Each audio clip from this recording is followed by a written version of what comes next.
Hello fellow cyborgs and welcome back to my channel. Today I'm going to share with you my TBR for the upcoming BookBuddyAthon, which is hosted by Elena Reads Books and Swirly Girly Reads. This is a week-long readathon that I've participated in the last couple years and last couple sessions. I think it happens twice a year. This is going to be happening in May from the 6th to the 12th, which is excellent because it gives me an actual solid deadline to finish reading War and Peace by, so fingers crossed that is happening. My buddy for this readathon is, as always, Acacia Ives, because why mess with the oldie but goodies? You know, I'm not an adventurous sort, neither is Acacia, so we are going to buddy up just like normal. This readathon has 5 prompts for 5 books you're supposed to get through during the week. Number 1 is to buddy read a book with your buddy, and Acacia and I have decided to buddy read Fingersmith by Sarah Waters. You keen observers who also watch Acacia's channel know that she has already read Fingersmith a couple of times, but she was looking forward to reading this, rereading it with me as I read it for the first time whenever I do that this year. And so we decided that even though May is not a particularly gothic month to be reading a gothic-y sort of book, which is what Sarah Waters writes, it's a perfect time for this buddy read to happen. She's really excited to talk about all of the twists and turns and all of the ideas she's been having about Fingersmith, and I'm excited to hear all of those thoughts from her because she has amazingly deep thoughts about the books that we read together, and I learned so much from her.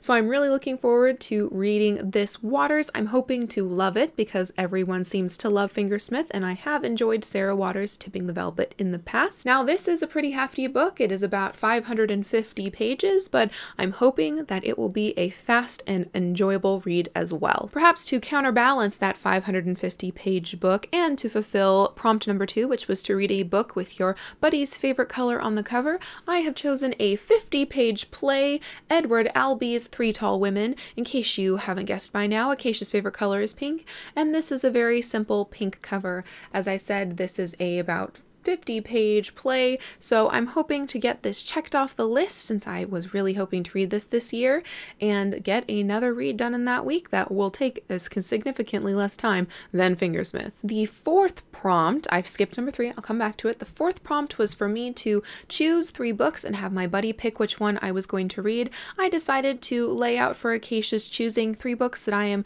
currently reading but haven't picked up in many a week. She decided that I really needed to get my butt finishing Ordinary Light by Tracy K. Smith because I was so excited to pick this up to begin with, and then it fell out of love with it halfway through. But I am halfway through, so I think I have about 150 pages max left to read this, so it will be hopefully easy to finish this in that week. Now, prompt 3, which I skipped, was read a book whose title begins with the same initial as your buddy's first name. Acacia's name is A. There were no books on my shelf of priority reads for this year that start with the letter A, so I didn't want to read a book that I wasn't particularly interested in just for the sake of fulfilling a challenge. And finally, prompt 5 is just to read a pleasure read, just a book that you're really itching to read, just to pick up something spontaneously throughout the week. So I decided to change those 2 prompts and pick 2 books that just made me think of Acacia. So these are 2 books that are direct recommendations from her. She is the reason why I have these books on my shelves. We have The Lightkeepers by Abby Genai, which you would have seen in a recent haul. I recently got this. I'm really excited to read this one.